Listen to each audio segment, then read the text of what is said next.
Bonjour et bienvenue dans cette vidéo où je vais parler de product management. Il sera donc question de stratégie, de discovery, de delivery, de learning. L'idée de base de cette première vidéo, c'est de brosser un panorama général. Il y a après 4 vidéos qui vont rentrer dans le détail des 4 grandes étapes. Après, nous arrivons à la question subsidiaire, mais qui suis-je? Donc je suis Samuel, Technical Operation Manager chez Pixis.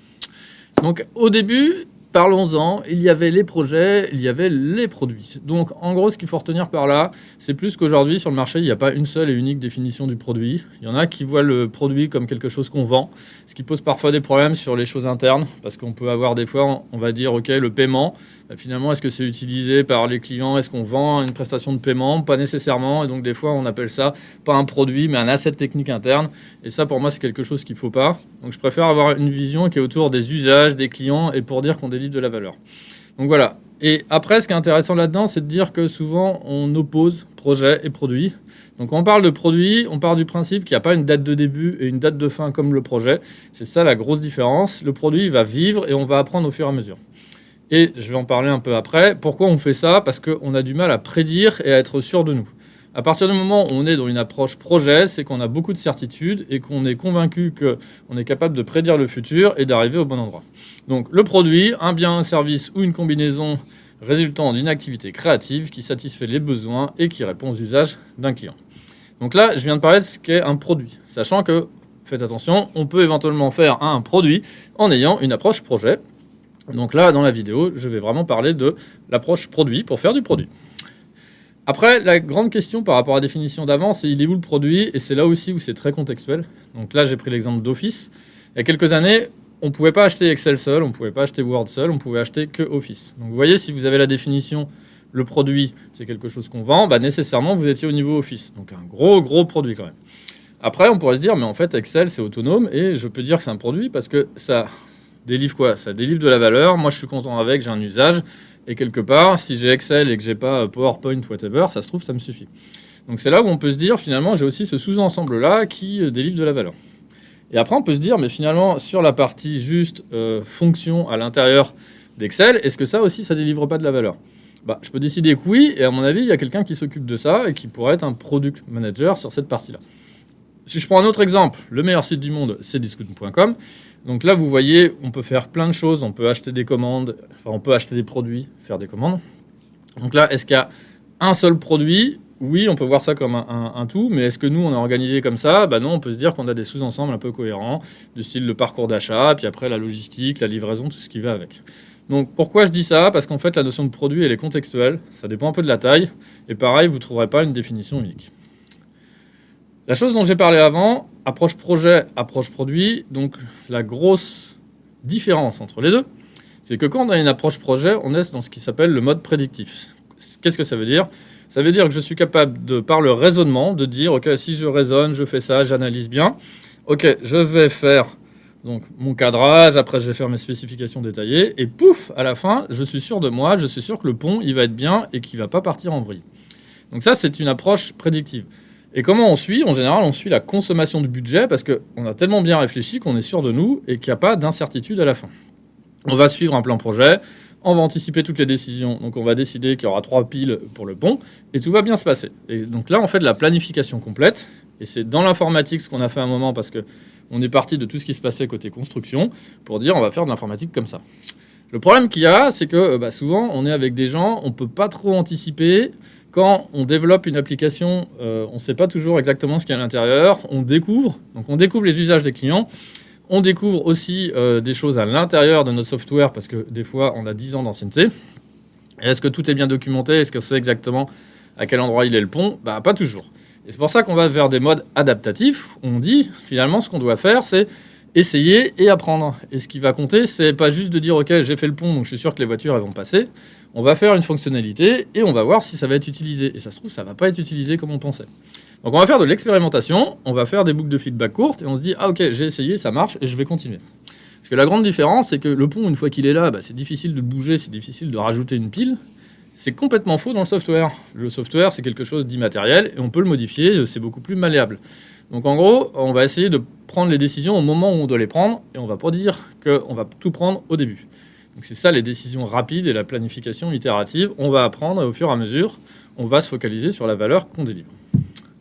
Souvent ça ressemble à ça, on va dire qu'il y a deux grandes phases. Une phase de discover pour bien comprendre, clarifier les problématiques, et une phase de delivery où là on sait ce qu'on va faire et on va y aller. Dans la pratique, je trouve que c'est assez réducteur, c'est un peu plus fin que ça. Donc nous, on a plutôt 4 étapes plutôt que 2. Et c'est ce que je vais détailler par la suite. Donc, 4 étapes, pourquoi ? Parce qu'on fait la différence entre product stratégie, de l'inspiration à l'ambition. En gros, de l'inspiration, c'est OK, j'ai quelque chose en quelques lignes, c'est encore flou et je ne suis pas sûr de moi. Une fois que j'ai un peu clarifié l'ambition, je sais ce que je vais faire. Donc l'ambition, on est d'accord, ça parle de bise. Je sais que je vais pouvoir augmenter le nombre de ventes, je sais que je vais pouvoir augmenter le nombre de colis livrés, je vais pouvoir améliorer la satisfaction utilisateur, des choses comme ça. Donc là, je vais détourer un gros caillou, et c'est ça que je vais faire passer en discovery. Et c'est le gros caillou sur lequel je vais après creuser et que je vais être capable de faire une promesse. Pourquoi je dis une promesse ? Mode prédictif, mode adaptatif. Je suis pas sûr de moi. Moi, je préfère dire que c'est une promesse. Je pense que je vais délivrer la valeur. Et après, on verra bien en prod. Et une fois qu'on en est là, on va en product delivery où on va réaliser et on va passer de la promesse à l'expérimentation qu'on va mettre en production. Et là, on va mesurer l'usage. Il y a des raccourcis possibles, parce que des fois, ça fait peur de se dire, regardez, il y a 4 grandes étapes et il faut faire tout ça.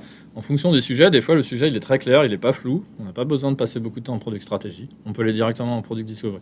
Des choses comme ça. Donc, il faut se dire qu'il y a quand même des raccourcis et que je présente, c'est plus les gros cailloux, les gros sujets. Product stratégie, ça ressemble souvent à ça. Il y a une opportunité, quelqu'un qui a une idée, un ticket de métro. Et c'est là où, éventuellement, on peut un peu changer le modèle pour dire qu'il faut passer sur une phase exploratoire.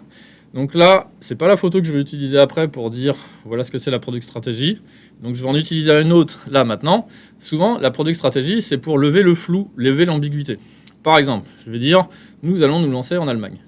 Ok, avant de se lancer en Allemagne, il y a peut-être 2-3 trucs à voir. Est-ce qu'on gère les tailles de vêtements pareil en France et en Allemagne ?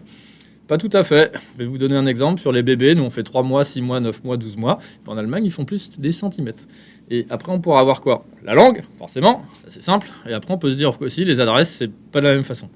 Donc là, quand j'ai un sujet comme ça qui est de dire OK, j'ai envie d'aller en Allemagne, bah ouais, mais c'est quand même un peu flou sur ce qu'il faut faire. Là, je suis pas capable après d'aller dans la phase d'après, qui est de dire on va délivrer quelque chose. Quand je dis délivrer, la phase d'après, c'est discovery. Donc là, en gros, ce qu'on va se faire, c'est on va prendre une opportunité. Déjà, on va se demander si on a envie de le faire. Est-ce qu'on a vraiment envie d'aller en Allemagne ou pas ? Donc ça, c'est le filtre stratégique. On va raisonner avec une notion comme les OKR qui nous aident à voir si on a envie d'y aller ou pas. Et une fois qu'on a fait ça, là, on est capable de déterminer une ambition. OK, on veut faire ça et ça va marcher comme ça. Donc c'est ça l'étape de product stratégie. Et donc c'est là où je dis qu'on va filtrer par potentiel de valeur. C'est beaucoup plus vrai chez nous sur la partie B2B que sur la partie B2C. En fonction de ce que nous demandent les clients, est-ce que nous, on veut faire du produit ? Parce que nous, on veut faire un produit qui est réutilisable pour tous nos clients. On va voir en fonction de ce que nous demandent nos clients si on a envie de le faire par rapport à la stratégie globale du produit qu'on veut faire. Et on va éviter de faire de la dentelle partout et du spécifique partout. Et c'est pour ça qu'on va filtrer par potentiel de valeur. Une fois qu'on a fait ça, on va dire OK, j'espère aller en Allemagne et puis je vais avoir 10 millions de colis en plus par jour. Je raconte n'importe quoi au niveau du chiffre, on est d'accord ? Là, le premier truc qu'on va faire, c'est essayer de clarifier la problématique. Donc, au lieu de dire je vais faire ça et c'est la solution, je dis mais en fait, pourquoi les gens ont besoin de nous ? Et là, c'est une problématique, ça se décrit souvent par qu'est-ce que je ne peux pas faire aujourd'hui et que j'aimerais bien faire demain. Et ça décrit bien, d'un point de vue utilisateur, ce qu'il ne peut pas faire. Et c'est là où on va aller valider nos hypothèses, parce que dans la partie produit, on a beaucoup d'hypothèses, et on va dire ok, je vais aller valider qu'ils ont bien cette problématique-là, qu'ils ont bien envie de la résoudre, et qu'ils ont bien envie donc de passer à l'étape d'après. Parce que ce qui se passe des fois, c'est qu'on va résoudre des problèmes, et les gens, c'est leur 10e problème, donc pour eux, c'est pas si important que ça. Et si on arrive avec une solution, le problème, c'est qu'on ne sait pas trop quelle est la problématique qui est derrière, et que des fois, on fait la mauvaise solution parce qu'on n'a pas bien clarifié la problématique. Donc c'est là où on va sur le terrain, on fait des interviews utilisateurs, on regarde la data. Une fois qu'on a fait ça, on peut passer sur la solution. De toute façon que là, on a une solution e-level, et c'est là où on peut faire du prototypage. Soit on fait du prototypage avec une vraie appli informatique, on peut aussi faire du low-code à cet endroit-là, ou on peut aussi utiliser les outils des designers, c'est-à-dire on va faire des prototypes papier, par exemple, sur un petit cahier, je vais dessiner, et j'ai aussi des prototypes plus performants qui utilisent des outils dédiés, et là on va faire du test utilisateur pour, pareil, valider les hypothèses. Et donc là, il n'y a pas besoin de voir 100 millions d'utilisateurs. Souvent, ce qu'on dit, c'est que déjà, si on en a entre 5 et 10, on peut enlever beaucoup d'incertitudes et on peut avancer. Donc là, boucle de feedback courte, diminution de l'incertitude. Cette phase-là, je la présente comme problématique, puis après solution. Dans la pratique, c'est quand même un peu plus mélangé. Des fois, on peut revenir en arrière. Mais en tout cas, le but à ce moment-là, c'est de lever l'incertitude sur le thème, qui est un gros rocher que j'ai détouré et qui n'est pas le truc d'un an. En général, je pars plus sur des ambitions où on dit souvent, nous, 3 mois max de délivrer. Une fois qu'on a fait ça, on peut découper en lots de valeur, parce que c'est ma grande ambition, mon big rock. Et là, ce que je vais faire, c'est je vais dire, OK, là, je vais le livrer en plusieurs parties. Tel lot de valeur, tel lot de valeur, tel lot de valeur. Alors pourquoi on fait ça ? On fait ça parce que le big rock, le thème, comme on l'appelle chez nous, c'est une ambition et c'est ça qui va me permettre de prendre une décision business. Si je vois que le premier thème, il est performant, d'un point de vue business, je vais peut-être continuer. Et ce qu'il faut éviter, c'est de prendre des décisions business trop souvent. Donc il faut un minimum d'inertie, en même temps, il n'en faut pas trop. D'où l'objet de taille un peu intermédiaire, 3 mois max de delivery, qui va permettre d'apprendre pas mal de choses, mais éventuellement, par contre, on va livrer de la valeur au fur et à mesure. Mais si je livre toutes les semaines avec des épiques, je ne vais pas vouloir pivoter toutes les semaines et dire « Ok, je continue, j'arrête, je pivote ». Donc là, j'ai mes lots de valeur, j'ai mesuré de l'usage, ça va être au niveau épique. Et après, je vais avoir mes thèmes, qui est l'ambition, qui est quelque chose qui est plus orienté business. Donc c'est un peu ça le découpage. Et avant de partir sur la partie delivery, on prépare le design, des maquettes détaillées, des choses comme ça, pour pouvoir lancer le delivery. Mais là, à ce moment-là, à la fin du discover, je sais globalement ce que je vais faire. Là, le truc important, n'oubliez pas les autres clients. Quand il y a un client qui vous demande quelque chose, vous allez faire la clarification de la problématique. Bon, c'est hyper intéressant de clarifier pour le client qui vous l'a demandé ou le prospect qui vous l'a demandé. Mais il faut aussi se dire que ça se trouve, vous faites une plateforme, un produit qui est pour tous vos clients. N'oubliez donc pas les autres clients. Une fois qu'on a fait ça, on va passer en product delivery. Et donc là, on va réaliser la promesse. Et donc là, en gros, globalement, on va découper en user story, qui sont quoi ? Un changement de comportement du produit sur lequel on va avoir du feedback. Donc l'EPIC, c'est le lot de valeur. L'US, c'est le changement de comportement du produit sur lequel on peut avoir du feedback par un product manager, par exemple, avant d'aller en production. Et donc là, on ne le fait pas avant de découper aussi finement. Ça ne sert à rien parce que l'étape d'avant, c'est de diminuer le risque, lever les hypothèses en les validant. Et donc là, on arrive sur une partie où, en gros, ça va rouler. Parce qu'on a quand même fait des tests utilisateurs, on a fait aussi des interviews utilisateurs, on a quand même diminué le risque très très fortement. Et là, on peut affiner au fur et à mesure, mais globalement, l'affinage, il est quand même plus léger. Après, maximiser l'efficience en limitant l'encours. Celui qui voit un tunnel a complètement tort. Ceci n'est pas un tunnel, un effet tunnel. On veut plutôt dire que sur cette partie-là, on évite de prendre 10 sujets en même temps. Parce que quand on fait ça, c'est la meilleure façon de ne pas bien avancer. Donc on va choisir nos combats. On va dire, on prend celui-là, on y va. Paf, une fois qu'il est fini, je prends celui d'après. Dans la pratique, en général, une équipe, elle a 2-3 gros cailloux, donc 2-3 thèmes en parallèle en même temps. Et là, après, je suis en prod, et voilà, c'est terminé. Bon, ça, c'est ce qu'on faisait quand on était souvent dans les approches projet. C'est-à-dire qu'on définit un ROI, on est en prod, on considère que, vu qu'on était capable de prédire, c'est sûr, le résultat, on l'a. Et donc, c'est fini, on peut s'en aller. Et là, on dit non. En fait, une fois qu'on est en prod, on n'est pas sûr. On a beau avoir fait des tests utilisateurs avec 5 à 10 personnes, sur des maquettes. S'il y a par contre là 100 000 personnes en prod, il faut quand même valider qu'on a bien délivré ce qu'on pensait. Et c'est là où on peut avoir des surprises. Et c'est là où on va dire qu'il faut mesurer. Et donc, on va mesurer pour affiner au niveau de l'eau de valeur, améliorer, faire du tuning. Et on va mesurer au niveau thème pour être capable de prendre des décisions business de type je pivote, je me réoriente, j'arrête parce que finalement je vais au mauvais endroit et je continue parce que c'était la meilleure idée du monde. Donc ça, c'est la partie product learning qui est hyper importante. Et c'est le début de la stratégie. C'est votre apprentissage qui va vous permettre d'avoir d'autres idées. Et si vous ne faites pas ça, vous partez du principe que vous avez livré de la valeur et vous partez du principe que vous pouviez tout prédire avant. Et c'est là où ça commence à devenir dangereux. Et n'oubliez pas l'indispensable tuning, ce que vous n'avez pas dans les approches prédictives. Pourquoi ? Parce que vous savez à l'avance tout ce qu'il faut faire. Là, on ne sait pas à l'avance tout ce qu'il faut faire. Et donc là, on peut rester en product learning et faire quelques ajustements pour apporter encore plus de valeur. Donc il ne faut pas oublier cet aspect qui s'appelle le tuning. Bref, à quoi ça ressemble ? Donc la stratégie, c'est là où on met finalement beaucoup de sujets à la poubelle. Pas nécessairement parce que c'est des mauvais sujets, plus parce que ce n'est pas des sujets qu'on a envie de faire par rapport à notre stratégie. C'est là où on filtre, on se demande si c'est la bonne idée. Et c'est là où on diminue le flou. Et c'est là où, globalement, il ne faut pas trop se speeder. On peut prendre quand même un peu le temps, parce qu'une fois qu'on est parti, on est un peu parti. Donc ça, c'est la partie product stratégie. Donc c'est là où on supprime le plus grand nombre d'idées, d'initiatives, d'opportunités, whatever.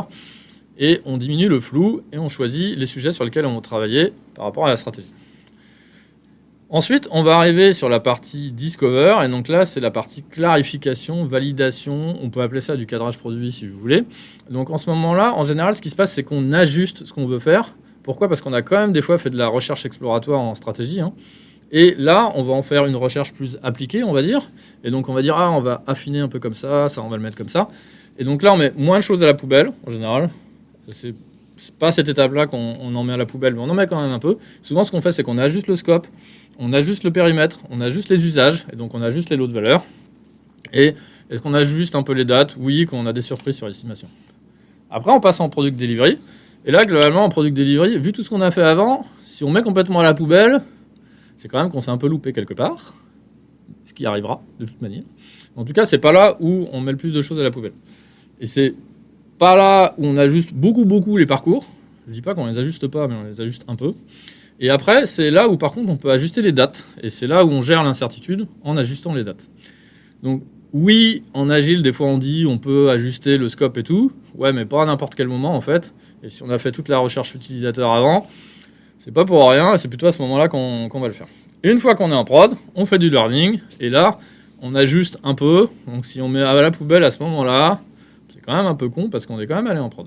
Donc, mais ça arrivera, parce qu'on peut pas tout prédire, et on n'est pas magicien. Donc là, c'est là le cycle, et ça revient, et c'est souvent là, les data qui vont arriver à ce moment-là, vont nous faire des inputs pour la stratégie qui vont venir après. Et si je résume quand même un peu les choses, l'opportunité, c'est les demandes des clients, des prospects, les idées d'amélioration du produit, que je ne veux pas mélanger avec les objets d'après. Pourquoi ? Parce que je veux garder trace de la demande initiale. Et ensuite, après, ce que je vais avoir, c'est une sorte de poupée russe avec mes thèmes qui sont mes ambitions, qui portent beaucoup de business. Donc nous, on utilise les jobs to be done souvent liés à ça. Mais en tout cas, ce qui est intéressant, c'est que ce n'est pas un livrable, c'est plutôt un effet en production de la valeur attendue. Après, l'EPIC, c'est le lot de valeur qui est à l'intérieur. Et l'US, c'est le changement de comportement du produit sur lequel je vais avoir du feedback. Qu'est-ce que c'est un changement de comportement du produit sans feedback ? Ça, c'est les tâches. Donc en gros, c'est quand je rajoute une table dans la base de données. Et ok, mais là, je ne veux pas avoir du feedback d'un product manager.